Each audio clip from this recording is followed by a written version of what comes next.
El tema, yo creo que obligado era escribir sobre sobre el asalto al Capitolio, que sucedió hace un año, el 6 de enero, cuando los legisladores, tanto del Partido Demócrata como republicano, iban a certificar el triunfo del presidente electo, entonces presidente electo Biden, y sucedió pues un asalto que quedó marcado pues en toda la historia norteamericana y en la política.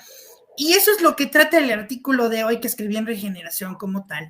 Yo trato de abordar este asalto al Capitolio con un enfoque multidimensional de los hechos, porque hemos visto que los medios tradicionales pues han querido ocultar pues realmente algunos detalles sobre lo sucedido. Ahí tenemos, por ejemplo, que inicia este tema con el discurso que dio el presidente Biden con motivo a esta surrección, como le llaman en algunos medios, algunos le llaman asalto al Capitolio, otros le llaman la toma del Capitolio. Pues vemos que Biden inicia con este discurso, sobre todo para autolegitimarse, porque vemos que Biden tiene una mala popularidad, ha tenido varios fracasos dentro de su gobierno, y lo que trata es utilizar al 6 de enero para ocultar su gobierno, que no está para nada bien. Incluso el mismo, un especialista en temas internacionales y también temas internos, que es Patrick Buchanan, que acaba de publicar el día de hoy un artículo muy interesante del por qué la izquierda estadounidense pues no suelta el 6 de enero, porque pues a final de cuentas quieren sacar también tajada política, sobre todo porque también se vienen pues las elecciones intermedias en los Estados Unidos y vienen las elecciones legislativas. Entonces el discurso del 6 de enero pues va a servir para decir que Donald Trump y sus partidarios, sobre todo los trumpistas, pues son una amenaza para la democracia. Y ahí es donde yo me pregunto que si realmente Biden sabe muy bien en dónde está, porque Estados Unidos no ha sido una democracia, desde que se creó la Constitución nunca lo ha sido, incluso la redacción nunca menciona al pueblo, la Constitución estadounidense no reconoce la soberanía del pueblo, hay muchas cosas que quieren ocultar.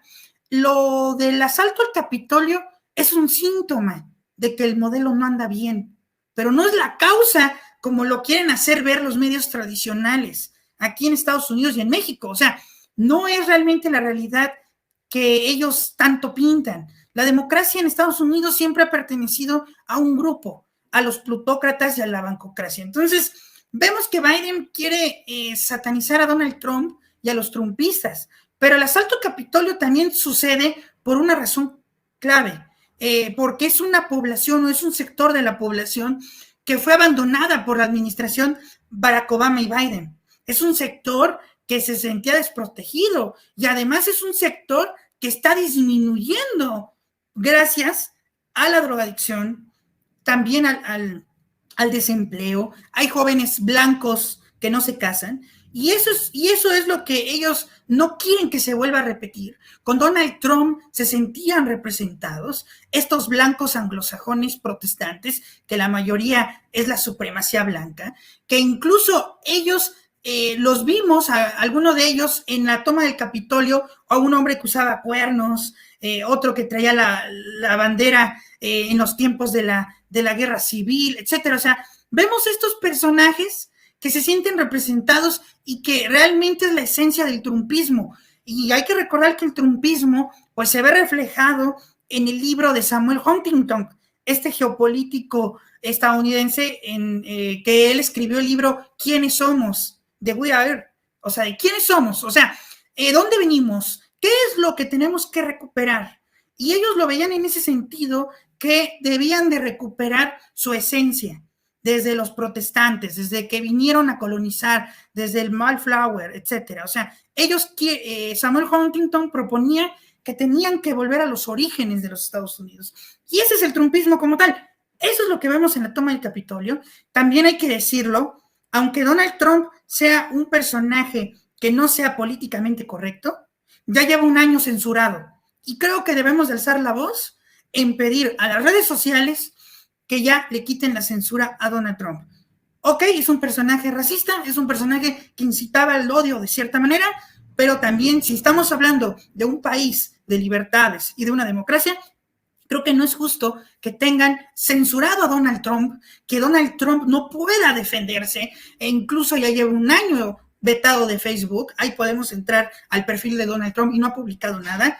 Entonces, creo que es necesario hablar de esta censura que le hicieron a Donald Trump. A Donald Trump lo acorralaron porque Donald Trump quiso disputar la elección, no estuvo de acuerdo con el resultado, y también hay que decirlo, y no, ya no quiero hablar más, pero si nos metemos realmente a analizar las elecciones del 2020, hay cosas que no están claras. En algunos estados no es claro el resultado, aunque los medios de comunicación y las redes sociales digan que sí. Sabemos que en algunos estados sí estuvo muy raro cómo se votó. Entonces, también no podemos satanizar a Donald Trump ni a sus partidarios. La toma de Capitolio no fue correcta, fue incluso lamentable que hayan muerto personas, porque sí murieron personas. Por ejemplo, murió esta chica Ashley Pitt, que fue una trumpista, incluso trabajó para el gobierno y la asesinaron. Creo que la toma de Capitolio también fue un error por parte de Donald Trump, porque Donald Trump pues sí alentó a los trumpistas a ir al Capitolio. E incluso ahí lo platico en el artículo de cómo Donald Trump, junto con Rudolph Giuliani, su abogado y exalcalde de Nueva York, alientan a los trumpistas a ir.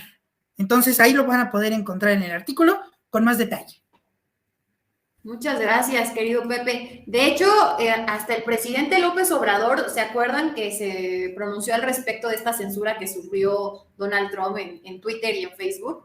Que dijo que cómo era posible, ¿no? Que a un presidente lo censuraran de esta manera, ¿no? Que quién era Mark Zuckerberg, el dueño de Facebook y ahora también de otras redes sociales. Bueno, ahora Meta, ¿no? Que incluye Facebook, Instagram y ¿qué más incluye?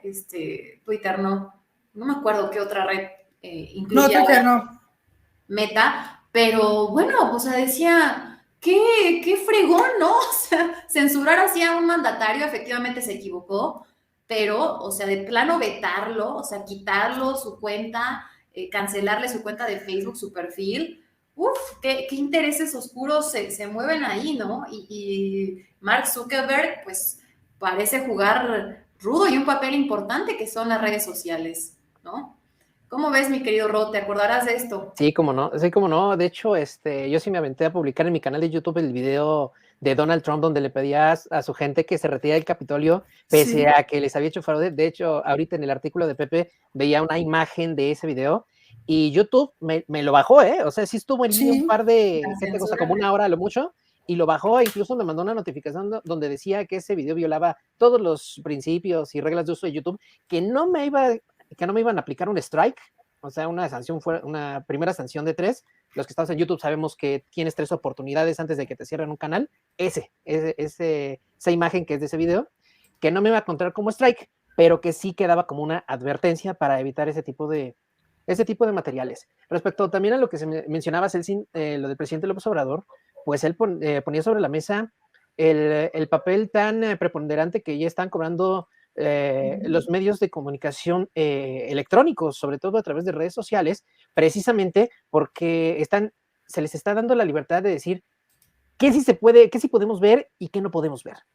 Por ejemplo, o sea, y eso es algo que decía el presidente. Podremos no estar de acuerdo con el presidente Trump, podrá ser muy polémico lo que está diciendo, pero tiene derecho a expresarlo.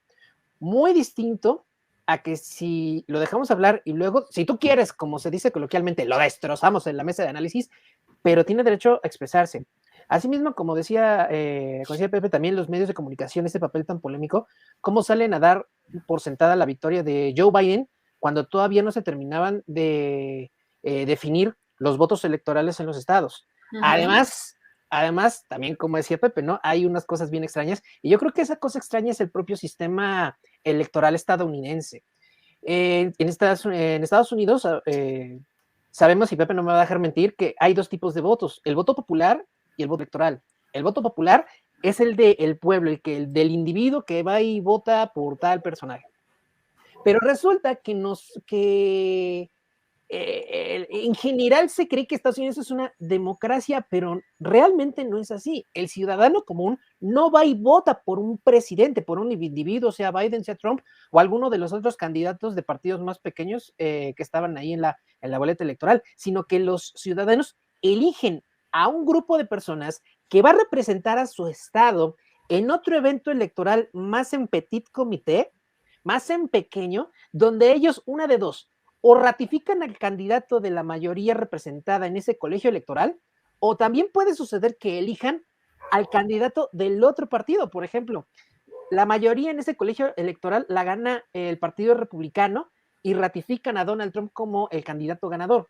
Pero también podría haber sucedido de que esos republicanos hubieran ratificado a Hillary Clinton, por ejemplo, en un caso muy remoto, que si no me equivoco ha sucedido en Estados Unidos solo en 2 ocasiones, que ha ganado una fracción partidista y han elegido al candidato del otro partido. Son en 2 ocasiones nada más. En 1867, ahí sucedió ese escenario. El colegio electoral, los integrantes del colegio electoral, hay que recordar que son 538. Y estas personas, como dice nuestro querido Rodrigo, pues son los que pueden cambiar su voto. Y eso también sucedió, mi querido Rodrigo, también en Florida, con el caso de Al Gore y de Bush. De Bush. También. Así es.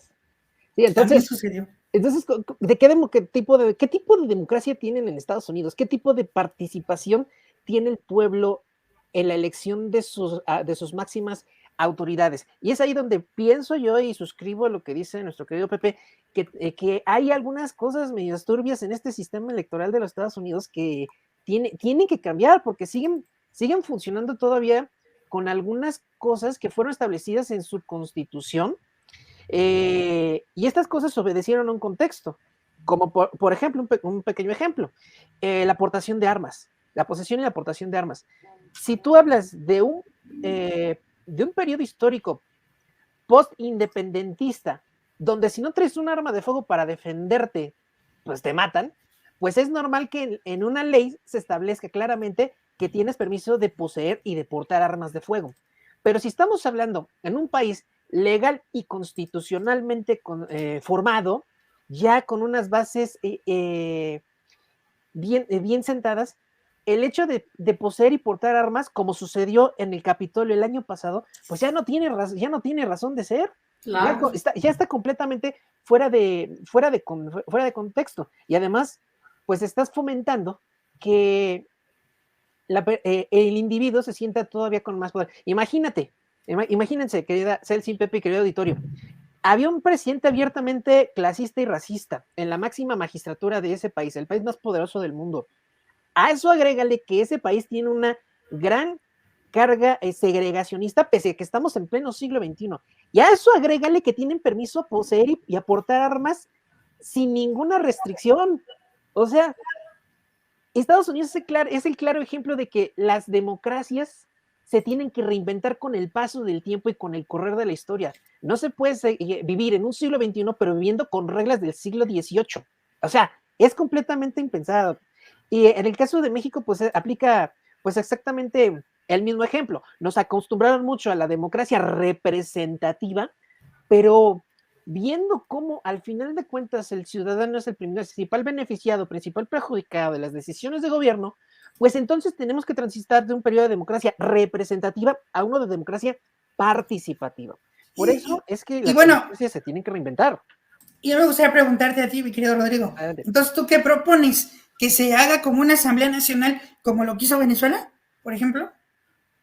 Pues que pienso yo que en el caso de Estados Unidos deberían de reformar su sistema electoral y debería de ganar el voto popular. O sea, el candidato que tenga más votos es el que obtiene la victoria. Punto. O sea, eso es lo que yo propondría. Pero en México. ¿Pero claro? Pero en México. En el caso de México, pues yo pienso que estamos bien. Lo que yo le agregaría, sí, pienso, es la segunda vuelta. La segunda vuelta electoral. ¿Sí? Precisamente para evitar casos como el del 2006. Donde la diferencia entre el primer y el segundo lugar fue de 0.56%. Y los que se dedican al área de la estadística saben que una muestra que tiene un margen de error inferior al 3% para arriba o para abajo de la media, es una muestra que se tiene que repetir. En el caso de la elección del 2006, la diferencia entre Calderón y López Obrador fue de 0.56% en favor de Calderón. O sea, era una diferencia demasiado pequeña, ni siquiera del 1%. Por este motivo, ya no por rey, ya no por sensibilidad con los votantes, sino por simple matemática, se debió de haber repetido esa elección. Por eso yo pienso que sí debería existir la segunda vuelta electoral, ya nada más entre los primeros dos lugares, nada más. Aunque también ahí entra el tema del INE. Si imagínate cómo estamos ahorita con elecciones carísimas, y eso que solo tenemos una. Ahora imagínate si tuviéramos segunda vuelta, ¿no? Una razón precisamente para establecer una reforma electoral. Si así chillan, que ahorita nos vamos a pasar a ese tema, porque les quitaron presupuesto. Ahora imagínate si queremos una segunda vuelta y les quitan y las aplican el plan de austeridad, no, van a salir a hacer su propia huelga de hambre. Les va a dar una hernia cerebral, les van a dar No, si quieren empezamos con ese tema. ¿Sí? Sí. ¿Te quedas, mi querido Pepe?